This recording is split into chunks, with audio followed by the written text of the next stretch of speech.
Hello students, विज्ञान विषय के फिर एक नए पाठ के साथ आज हम आपके सामने हैं। आज का हमारा पाठ है वस्तुओं के समूह बनाना। वस्तुओं के समूह बनाने की आवश्यकता क्यों पड़ती है? प्यारे बच्चों, हमारे सामने जब बहुत सारी वस्तुएं हों, अनेक प्रकार की वस्तुएं हों, तो हमें उनका गहरा अध्ययन करने के लिए, उनके बारे में जानकारियां एकत्र करने के लिए उनका वर्गीकरण विभाजन करना पड़ता है। आपने पिछली कक्षाओं में पढ़ा था पदार्थ, ठोस, द्रव और गैस तीन प्रकार के होते हैं। तो क्या ठोस, द्रव और गैस के अतिरिक्त भी वस्तुओं का कोई विभाजन हो सकता है? आप अपने आसपास चारों तरफ नजर दौड़ाएंगे तो अनेक चीजें ऐसी देखेंगे। कुछ वस्तुएं गोल हो सकती हैं, फुटबॉल, बॉल, संतरा, सेब आदि। कुछ वस्तुएं ऐसी हो सकती हैं आयताकार या वर्गाकार, जैसे हमारे दरवाजे, खिड़कियां, पुस्तकें, श्यामपट्ट। इसी तरह से कुछ वस्तुएं घनाभ हो सकती हैं, कुछ वस्तुएं हमारी सिलेंड्रिकल, कुछ वस्तुएं शंक्वाकार हो सकती हैं, जैसे हमारी जोकर की टोपी। तो इस प्रकार से विभिन्न प्रकार की आकृतियां हो सकती हैं। आकृतियों के अनुसार भी वस्तुओं का वर्गीकरण हो सकता है। वस्तुएं किस पदार्थ से बनी हैं उनके अनुसार भी वस्तुओं का विभाजन हो सकता है। आप अपने कक्ष में देखेंगे, अपने घर के अपने व्यक्तिगत कमरे में देखेंगे तो उसके अंदर पाएंगे कि अनेक प्रकार के खिलौने हैं, ताला है, पेन है, पेंसिल है, सीडी है, मोबाइल फोन है, कुर्सी है, मेज है। आप इन वस्तुओं का वर्गीकरण कैसे कर सकते हैं? वस्तुओं के वर्गीकरण के बारे में विस्तार से जानकारी के लिए हम हमारी पाठ्य पुस्तक में दी गई सारणी 4.1 को भरने का प्रयास करते हैं। देखिए, हमारे सामने ये सारणी है 4.1। इसमें पहला जो कॉलम है हमारा वस्तुएं, दूसरा है पदार्थ जिनसे ये बनी हैं, इनका हम अध्ययन करते हैं। सबसे पहले कुछ उदाहरण इसके अंदर भरे गए हैं। प्लेट जो हमारे घरों में प्रयोग होती है, किन किन चीजों से निर्मित हो सकती है? या तो इस्पात से, लोहे से। लोहे का अभिप्राय क्या? स्टील भी एक प्रकार का इस्पात है। इस्पात से, या कांच की हो सकती है या प्लास्टिक की हो सकती है। तो प्लेट हमारे घर परिवार में आसपास इन चीजों की बनी हो सकती है। दूसरा उदाहरण है पेन किस किस चीज का बना हो सकता है? प्लास्टिक का हो सकता है। उसका ऊपर का ढक्कन जो हो सकता है कि धातु का हो। तो पेन भी हमारा इन दो प्रकार की वस्तुओं से, पदार्थों से मिलकर बना हो सकता है। दो कॉलम हमारी पाठ्य पुस्तक में खाली दिए गए हैं, उनको हम अपने एक विवेक के आधार पर भरेंगे।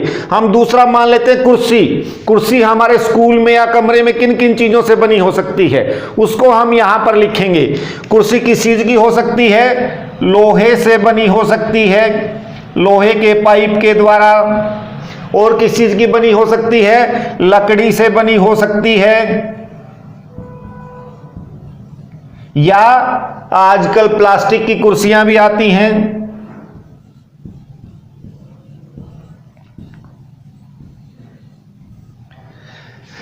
अब इसी सारणी में अंत में एक कॉलम और खाली है, उसकी जगह हम लिख लेते हैं खिलौने।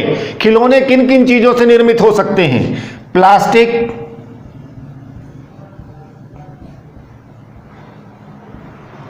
रबड़ से भी बने हो सकते हैं, उनके अंदर लोहे का प्रयोग भी हो सकता है। खिलौने मिट्टी के भी हो सकते हैं, आदि आदि।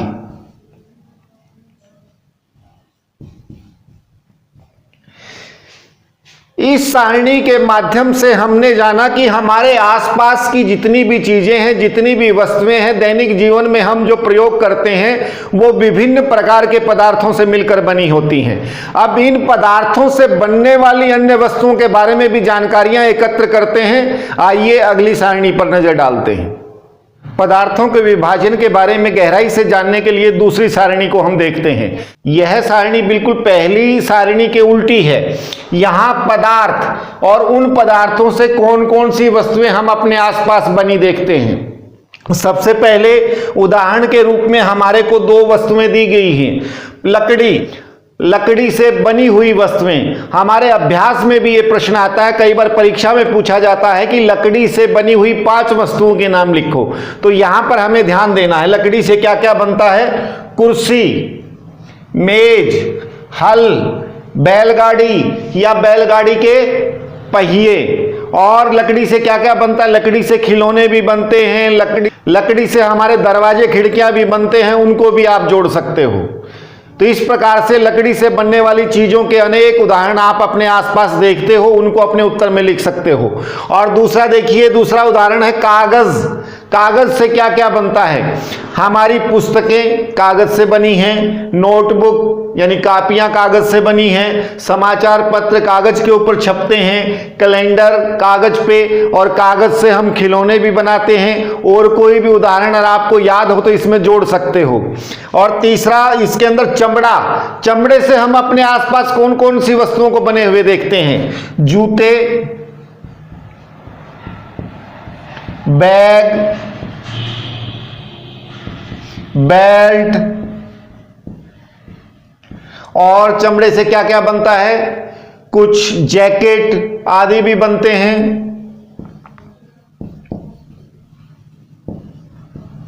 आदि। कुछ नए उदाहरण यदि आपको ध्यान है तो आप भी वो लिख सकते हैं। अगला उदाहरण है प्लास्टिक।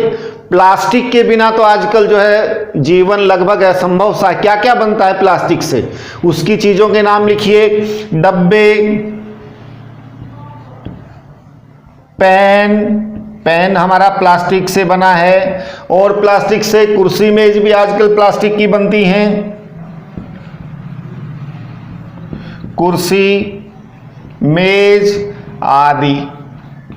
आदि का अभिप्राय और उदाहरण भी हो सकते हैं इनके। अगला है रुई। रुई से हम हमारे आसपास क्या बना देखते हैं? कपड़ा। कपड़ा भी तो रुई से बनता है। कपड़ा, दरी जिस पर हम बैठते हैं, कालीन वगैरह जो बनते हैं वो भी रुई से बनते हैं आदि। और एक उदाहरण है खाली, इसके अंदर लिखा हुआ नहीं है, उसको हम अपनी तरफ से जोड़ लेंगे। कोई भी ऐसा पदार्थ जिसकी वस्तुएं आप आसपास देखते हो बनी हुई, हम इसमें लिख सकते हैं कांच। तो कांच के उदाहरण इस सारणी के अंतिम बिंदु में हम लिखेंगे। कांच से क्या क्या बनता है? प्लेट, बर्तन, कांच के बर्तन भी आते हैं ना, हमारा चश्मा, ऐनक,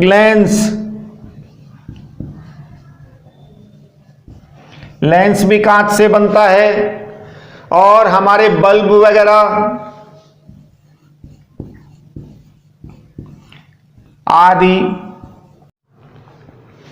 इन दोनों सारणियों के अध्ययन से हमने देखा कि कोई एक वस्तु कई पदार्थों से मिलकर बनी हो सकती है और एक पदार्थ से कई वस्तुएं बनाई जा सकती हैं।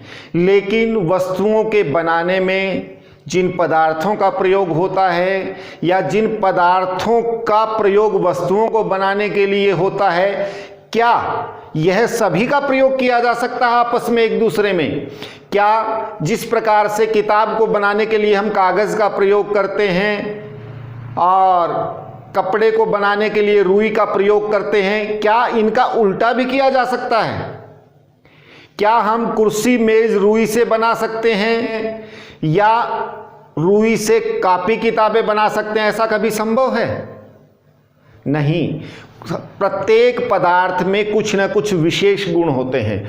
उन गुणों को ध्यान में रखकर उनसे वस्तुओं का निर्माण किया जाता है। जिस प्रकार से यदि हम पानी को रखने के लिए बर्तन बनाना चाहें और कपड़े का अगर बर्तन बना लें और उसमें फिर हम पानी डालेंगे तो क्या होगा?